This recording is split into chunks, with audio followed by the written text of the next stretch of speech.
মা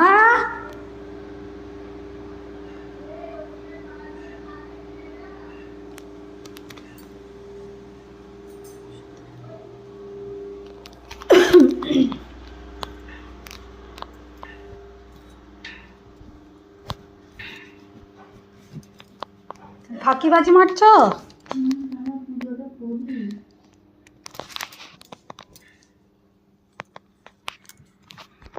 তুই তো ভাত খাবি না, মুড়ি খাচ্ছে।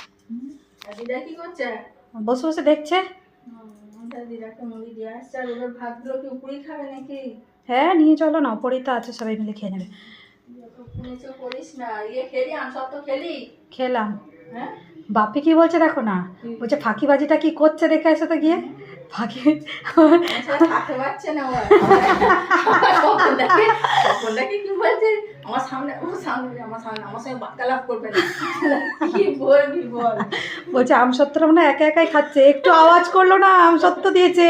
না, ওই তো ঠাকুরকে দিলাম আর দিদার জন্য রেখে দিই। দিয়ে বলছে একা একা খাচ্ছে, দেখো গিয়ে যাও।